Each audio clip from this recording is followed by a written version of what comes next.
The Flame in the Winter Night. Liam Morgan, a 30-year-old engineer, was once a rising star at a large energy company in Minnesota. He was the pride of his mother, Clara, a widowed woman who had raised him with all the love and sacrifice she could muster. But life, as it often does, threw him an unexpected curveball. One day, at the peak of his career, Liam's company abruptly declared bankruptcy due to an economic downturn. Hundreds of employees lost their jobs, Liam included. Lost and uncertain, Liam spent the first few days of unemployment slumped on his worn-out sofa, staring blankly at the TV without registering a single thing. His savings quickly dwindled as he paid rent and covered hospital bills for his mother, who had recently undergone major surgery. Each new hospital invoice felt like another chain tightening around his chest. One freezing winter night, as snow piled up outside his window, Liam opened a box of old family photos. Among the faded pictures, he found one of his mother smiling beside an old toaster oven. It was from the days when Clara would wake up at dawn to bake bread, selling it at the local market just to put Liam through school. "My mother made it through with nothing but grit and determination," Liam thought. "Why am I giving up so easily?" The next morning, Liam decided to take action. He went to the public library and started reading everything he could about renewable energy, a field he had always been passionate about but never had the chance to pursue. The first few weeks were grueling. He felt like a blind man fumbling in the dark. But day by day, the words in the books began to connect, lighting a spark of hope within him. At the same time, Liam took up a delivery job to make ends meet. By day, he drove his small truck through snowy streets, delivering packages to homes. By night, he sat at his rickety desk, immersed in free online courses. Some nights stretched so long his eyes burned, but Liam knew he couldn't stop. One day, while delivering to a remote area, Liam noticed that the homes they relied on outdated oil heaters costly and inefficient. He thought, why not use solar energy to provide heat? Even with all this snow, the sun still shines every day. But how could he turn this idea into reality with no money? Liam began scavenging for recycled materials. He picked up broken glass panels, metal frames, and old electronics from local scrap yards. His small apartment turned into a makeshift workshop where he tested prototype after prototype, facing failure after failure. When Liam installed his first prototype on his own roof, a blizzard struck. The system sustained heavy damage, leaving Liam devastated. Neighbors whispered that he was wasting his time and should focus on finding a real job. But his mother, Clara, stood by him as always. "Liam, you've come this far. Every stumble is just another step closer to success."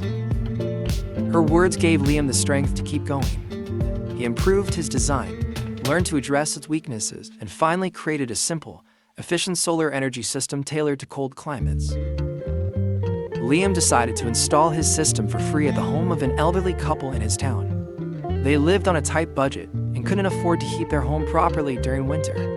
When the system worked flawlessly and helped them save on energy cost, word of Liam's project spread quickly on social media. A local nonprofit heard about Liam's work and offered to fund his efforts.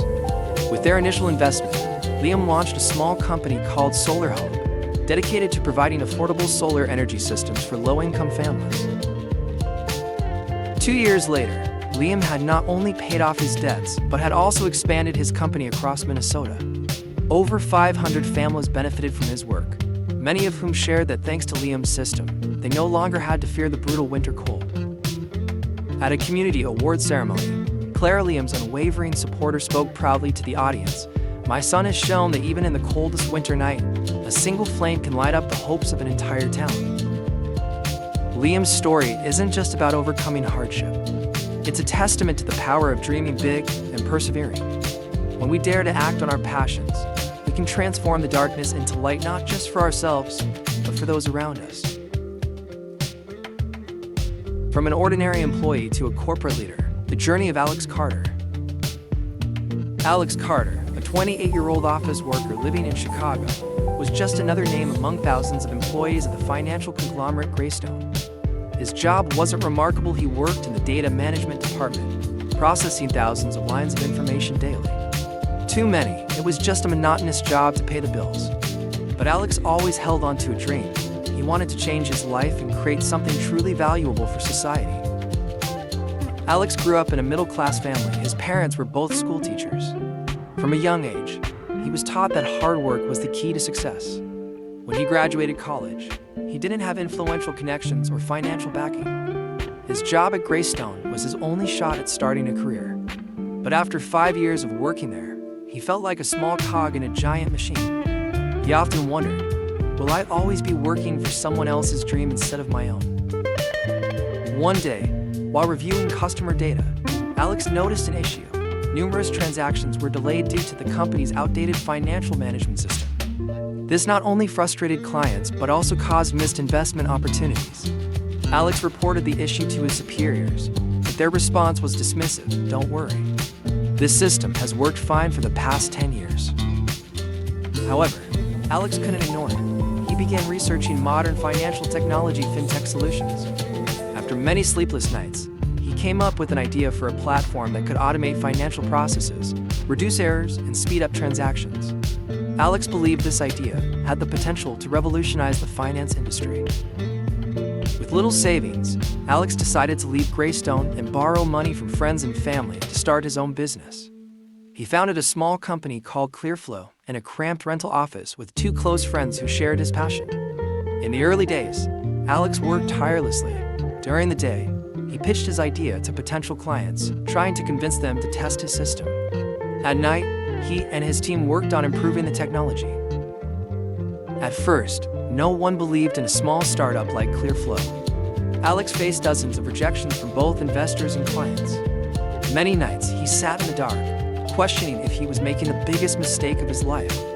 But each time he thought about his goal of fairer, more efficient financial system, he found the strength to keep going. The breakthrough came when Alex had the opportunity to present his idea at a major fintech conference. With his passion and persuasive skills, he left a lasting impression on a prominent venture capitalist. After the conference, ClearFlow secured its first investment of $1 million. This funding allowed Alex to expand his team, refine the technology, and launch the system for a mid-sized financial company. Within a year, ClearFlow proved its exceptional value. The system reduced errors by 70% and doubled transaction processing speeds. From a small startup, Alex quickly attracted larger clients. A financial corporation in New York even signed a $20 million contract with ClearFlow to integrate its technology. 5 years later, ClearFlow became one of the fastest-growing fintech companies in the United States, with hundreds of employees and offices across multiple countries. Alex Carter, once an unknown office worker, was now the CEO of a billion-dollar corporation. He graced the covers of prestigious magazines like Forbes and Fortune, celebrated for his contributions to modernizing the financial industry. In an interview, when asked what helped him overcome obstacles and achieve success, Alex said, "Never underestimate the power of small ideas.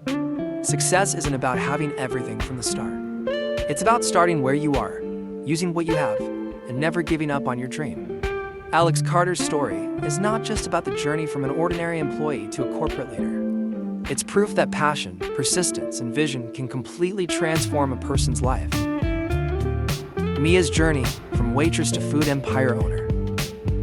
Mia Harper, 26, was a young woman living in New York City, working as a waitress in a small downtown restaurant. The job was grueling, and her income barely covered her rent and basic living expenses. However, what set Mia apart was her unwavering passion for food and cooking. Since she was a child, she dreamed of one day owning her own restaurant. But that dream seemed far-fetched. Mia had no savings, no formal business or culinary training, and no one to lean on for financial support. To everyone around her, she was just an ordinary girl with an unremarkable job. One evening during a late shift, Mia noticed something. Customers frequently complained that, while the food was excellent, the service was too slow. She started thinking, what if I could create a restaurant system that was fast but maintained the quality of traditional dining? Mia decided to experiment with her idea.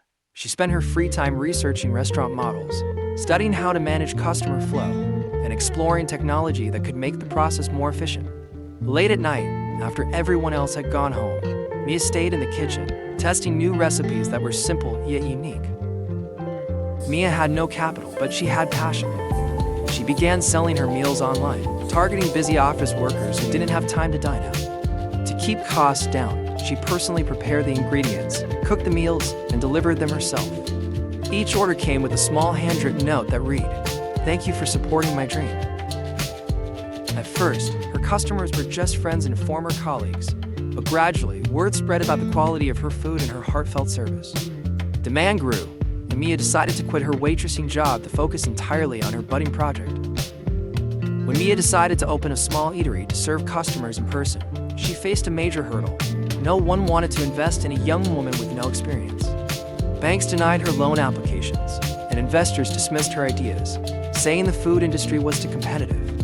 Mia started to doubt herself, but she refused to give up. She turned to crowdfunding, sharing her story on social media. Her story, a young woman with a dream to change the way people experience food, quickly went viral. Within a month, Mia raised $50,000, enough to open a small eatery. She named it Mia's Table, with the slogan, "Delicious food, fast, and full of love." From the day it opened, Mia's eatery drew attention. Her dishes were crafted with her unique recipes, simple yet flavorful. Mia also incorporated technology into the dining experience. Customers could order through a mobile app and pick up their meals in just a few minutes. This efficiency made her stand out in a highly competitive market. Within 6 months, Mia's Table was thriving. She began to consider expanding, but knew she couldn't do it alone. This time, she impressed a major investor with her impressive sales figures and rapid growth. Within 5 years, Mia's Table grew into a chain of restaurants with dozens of locations across the United States. Every branch stayed true to her original vision: delicious food, served fast, with an emphasis on quality. Mia continued to innovate, adding new dishes inspired by different cultures. Her success wasn't just about business. Mia also launched a charity called Table of Hope, which provided free meals to the homeless and underprivileged children. Today, Mia Harper is the CEO of a multi-million-dollar food empire, but she remains humble. In an interview, when asked about the key to her success, she said, "The most important thing is to never let your circumstances limit your dreams. I started with nothing but an idea. Believe in yourself, keep learning, and never stop pushing forward. Success will follow." Mia Harper's journey isn't just a story about a young woman overcoming challenges to achieve success. It's an inspiration for anyone who dares to dream and takes action to turn that dream into reality. The journey of Jack, from warehouse worker to CEO of a logistics corporation. Jack Miller, 24, was a warehouse worker at a logistics company in Seattle. His job was simple: loading and unloading goods, inspecting shipments, and organizing items in the warehouse. To many, it was just an ordinary job, but to Jack, it was where he learned valuable lessons about the complexities and potential of supply chain management. Jack didn't have a college degree. After high school, he worked various jobs to make ends meet, from waiting tables to delivering packages and working security. What set Jack apart, however, was his curiosity and relentless drive to learn. He constantly asked himself questions like, why are shipments often delayed? How can we optimize the logistics process? These questions laid the foundation for a journey that would change his life. One night during a late shift, Jack noticed a recurring problem. Shipments were being loaded onto the wrong trucks, causing delays. The issue wasn't the workers, but the outdated tracking system. The company still relied on paperwork and spreadsheets to manage inventory, which was prone to errors. Jack thought, what if there was an automated system that could save time and money? With that idea in mind, Jack began teaching himself about supply chain technologies and automation solutions. Without the money for formal education, he turned to free resources online: YouTube, free courses, and open access materials on logistics. Over a year, Jack developed a small software program capable of scanning barcodes and tracking inventory in real time. He presented his idea to his supervisor, who dismissed it with a shrug. "We don't have time to experiment with this, just stick to your job."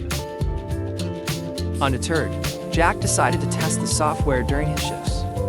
Using the automated system, he reduced the time needed for inventory processing by 30%. Gradually, his co-workers noticed and started using his system too. Word spread around the warehouse about Jack's innovation. Recognizing the potential of his idea, Jack decided to quit his job and launch his own business. Using his modest savings, he founded a small company called Streamline Logistics, focusing on providing technology solutions for the transportation industry. The early days were tough. Jack did everything himself: programming, sales, and customer service. He knocked on doors at logistics companies, trying to convince them to try his software. His first breakthrough came when a mid-sized logistics company agreed to adopt his system. Within 6 months, the company saw a 40% increase in operational efficiency and a significant reduction in errors. Word spread, and Jack began landing more contracts. His first breakthrough came when a mid-sized logistics company agreed to adopt his system. Within 6 months, the company saw a 40% increase in operational efficiency and a significant reduction in errors. Word spread, and Jack began landing more contracts. Not everything was smooth sailing. Competitors in the industry began noticing streamlined logistics success and started copying Jack's ideas while undercutting his prices. Jack faced the risk of losing clients and even bankruptcy. Instead of giving up, Jack doubled down on innovation. He hired technology experts and upgraded his system to integrate artificial intelligence (AI), enabling predictive analytics to forecast logistics demands and optimize delivery routes. This move proved to be a game changer, setting Jack apart from his competitors. Within 5 years, Streamline Logistics not only survived, but became one of the leading logistics technology companies in the US. Jack expanded internationally, partnering with major corporations to provide end-to-end supply chain management solutions.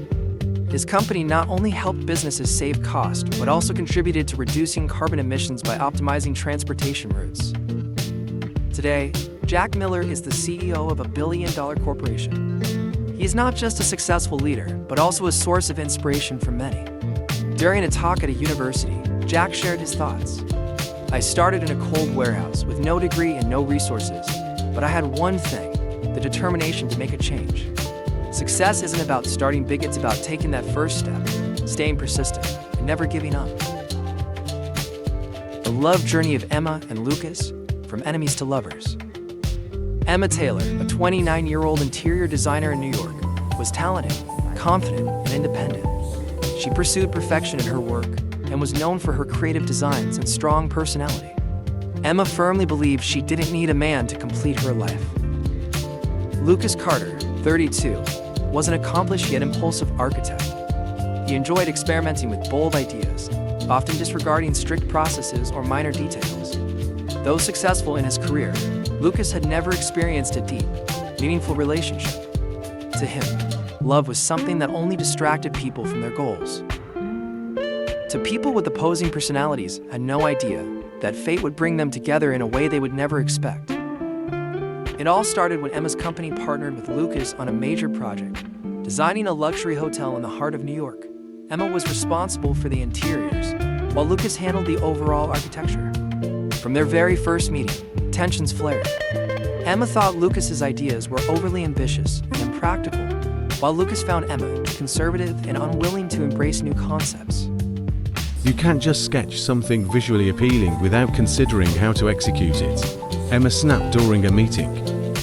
The problem is, you can't see beyond chairs and tables, Lucas retorted, unwilling to back down. The project turned into a series of endless arguments. Yet, despite their conflicts, they had to admit that the other was exceptionally skilled in their field. Everything changed when Emma and Lucas were forced to travel together to inspect an old building on the outskirts of the city.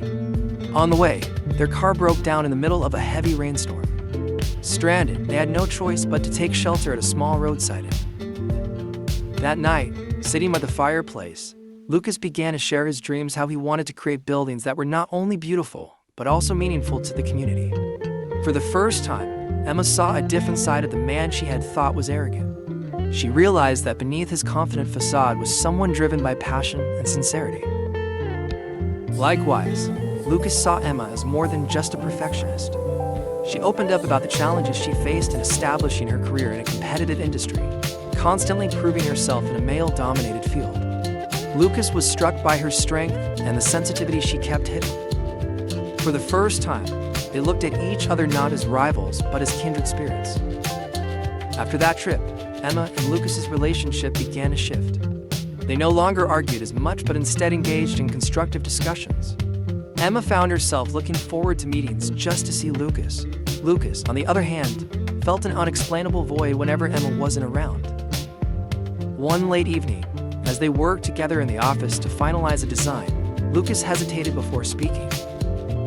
"I've been thinking about this all week, Emma. Would you like to have dinner with me?" Emma was surprised, but a small smile crept onto her lips.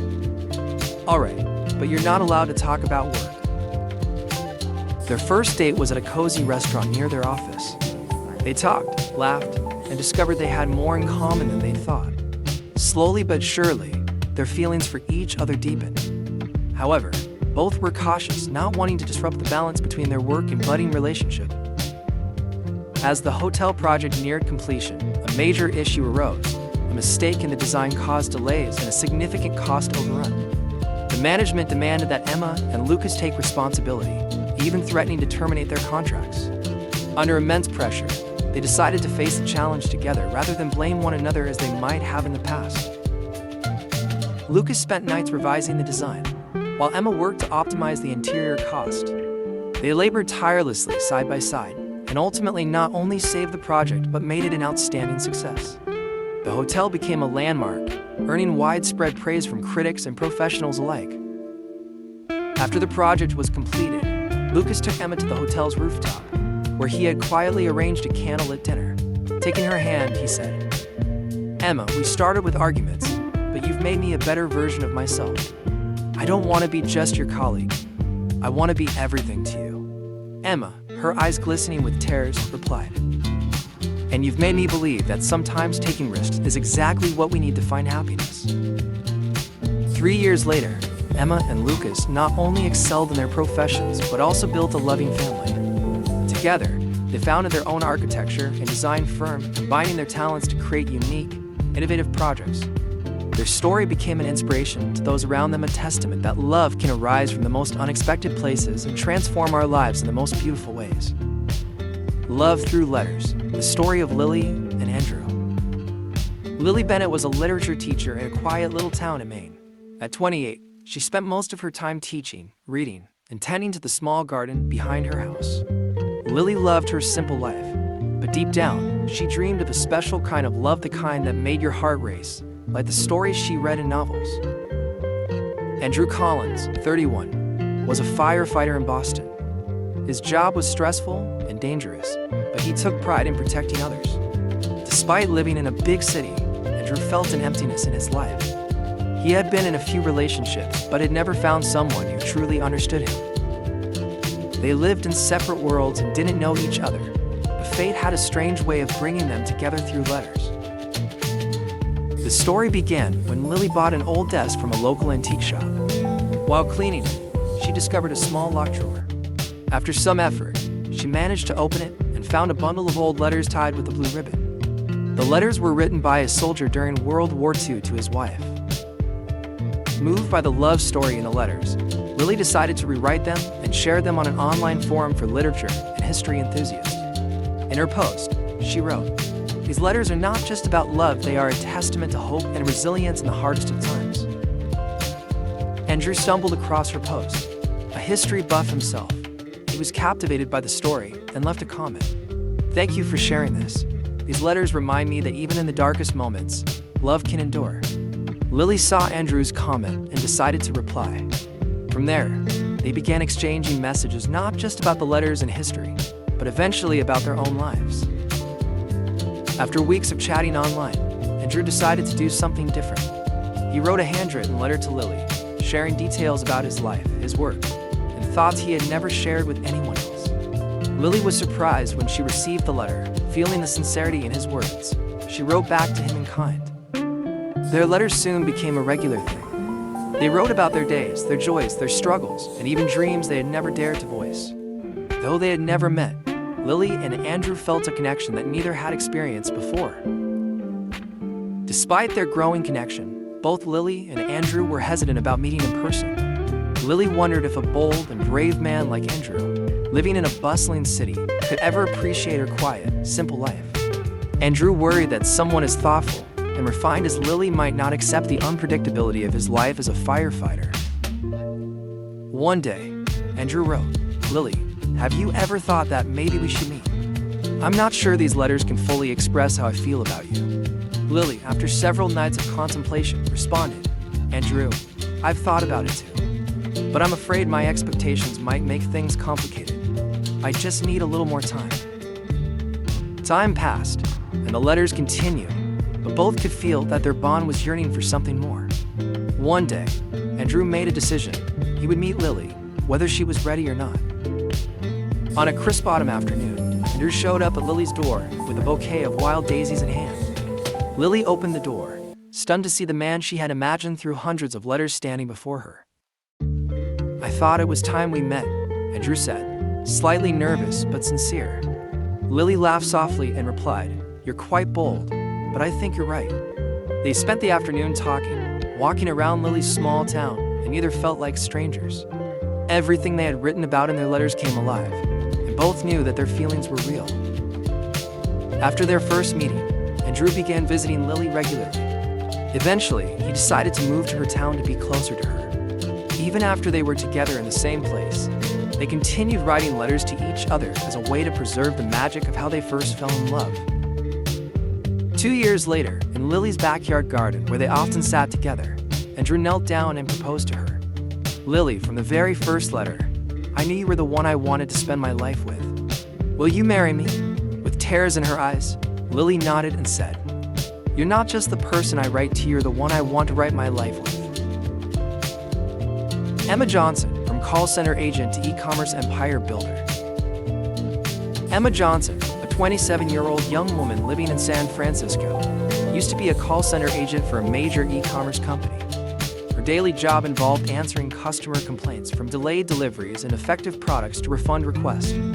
It was a repetitive and mundane job, but Emma listened to every story with patience and dedication.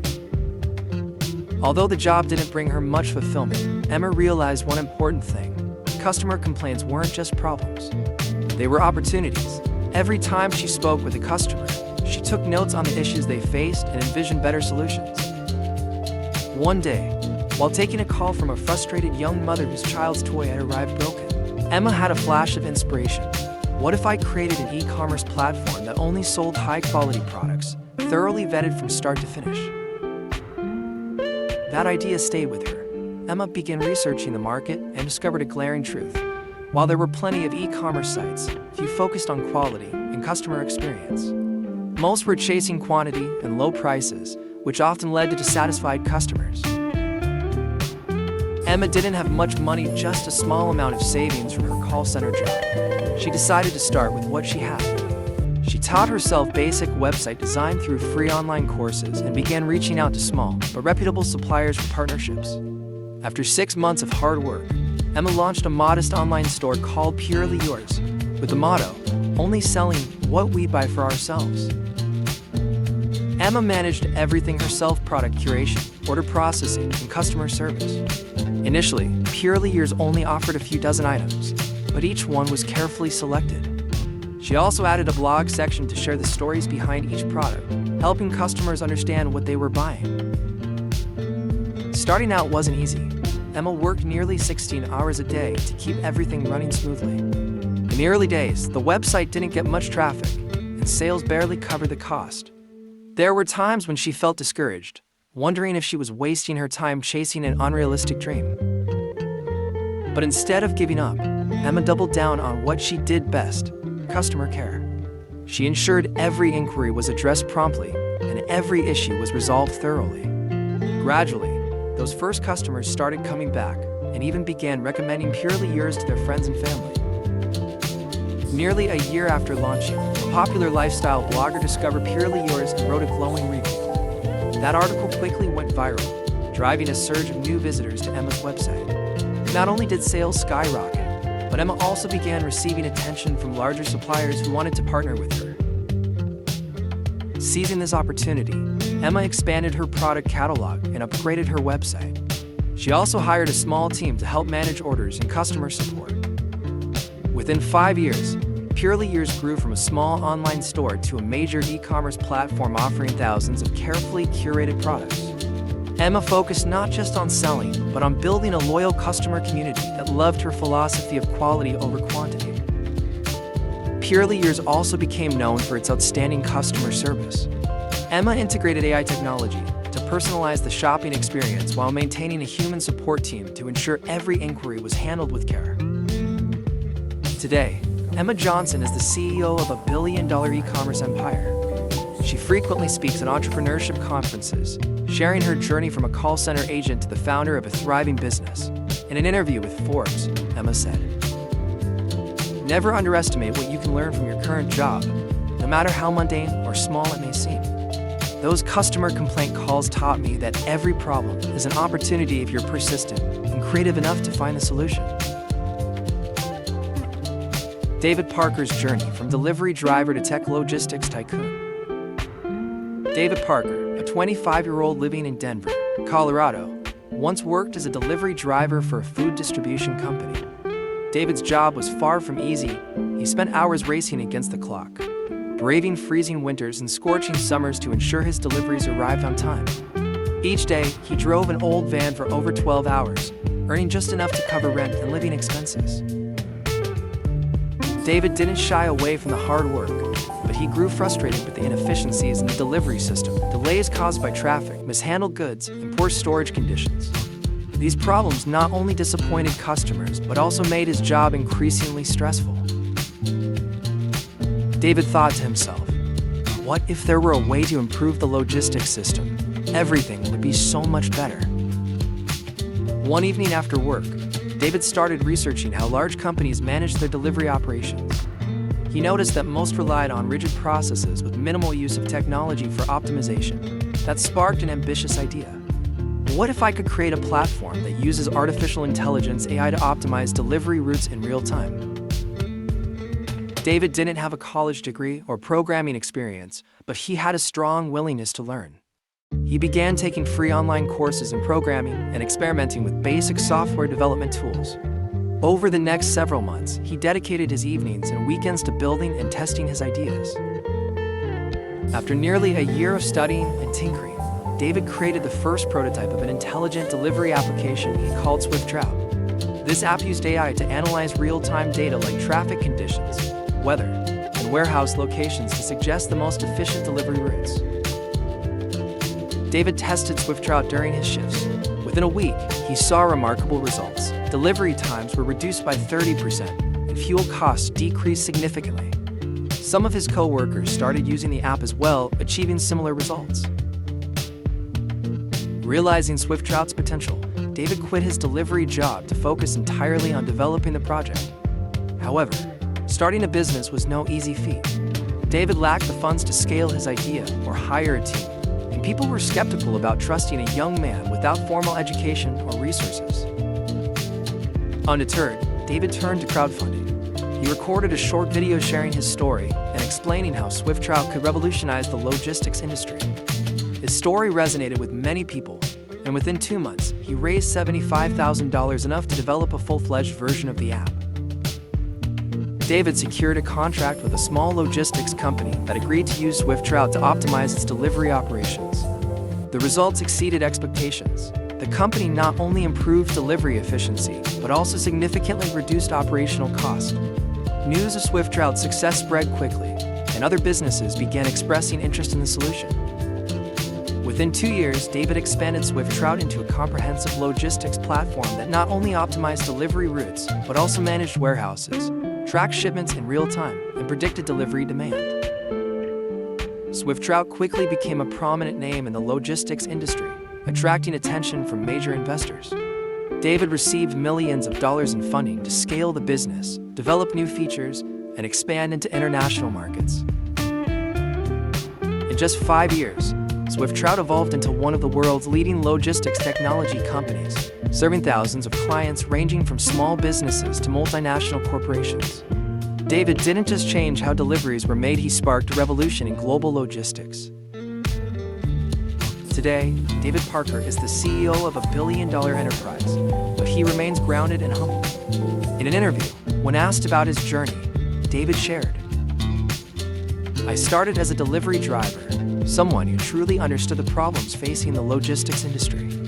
I didn't have a degree or massive resources, but I had an idea and the determination to see it through. If you believe in your idea and are willing to work tirelessly, you can achieve anything." Sophia Nguyen, from accountant to edtech queen. Sophia Nguyen, 29, was once an accountant working for a small firm in Boston. Every day, she sat at her desk, crunching numbers and preparing financial reports for clients. The job was stable, but Sophia felt her life lacked excitement. She dreamed of doing something impactful, something that could make a real difference in the world, but her dreams were always overshadowed by the comfort of her current job. Sophia, the daughter of Vietnamese immigrants, grew up understanding the value of education. Her parents, despite their modest means, always taught her that education was the key to escaping poverty. This upbringing planted in her a deep love for learning and a passion for education. One day, while at work, Sophia received a call from her 15-year-old brother, who was struggling with a difficult math assignment. She tried to help him over the phone, but found it challenging to explain concepts clearly from a distance. After hanging up, a thought struck her. What if every student, no matter where they are, could have access to quality guidance?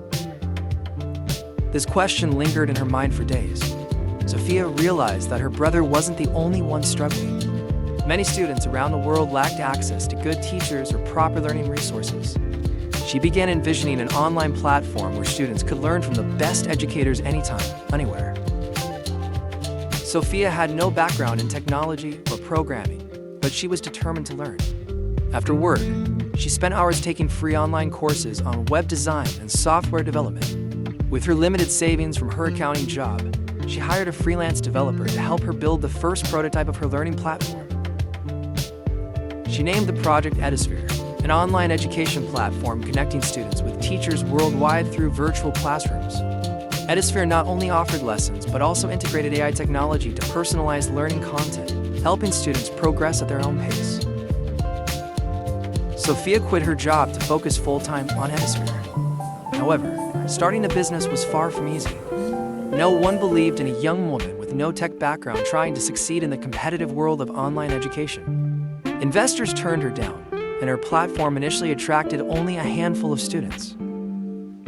Determined, Sophia turned to her local Vietnamese community in Boston. She convinced small schools and teachers to try her platform for free. With their support, Edisphere gained its first group of students, and their positive feedback helped her refine the product. A year later, Sophia had the opportunity to participate in a competition for edtech startups. Her inspiring pitch and unwavering passion won her first prize and a $100,000 investment. This funding allowed her to expand her team, improve the platform, and start promoting Edisphere nationwide. Edisphere quickly became a popular choice for both students and educators. The platform not only offered basic courses, but also expanded into specialized programs such as coding, arts, and life skills. Sophia also partnered with schools to provide scholarships for underprivileged students. Within 5 years, Edisphere had expanded to over 20 countries, serving millions of students and educators. Sophia's platform became one of the largest online education tools globally, especially in rural areas and developing nations. Sophia didn't just revolutionize traditional learning methods. She also brought equal educational opportunities to students from disadvantaged backgrounds. Today, Sophia Nguyen is a prominent figure in the edtech industry. Recognized on Forbes 30 Under 30, she frequently speaks at international conferences, inspiring thousands of young entrepreneurs. In an interview, Sophia shared, "I started with a simple question. How can I help my little brother learn better? Sometimes, the biggest ideas come from the smallest problems around us. The key is having the courage to turn those ideas into action."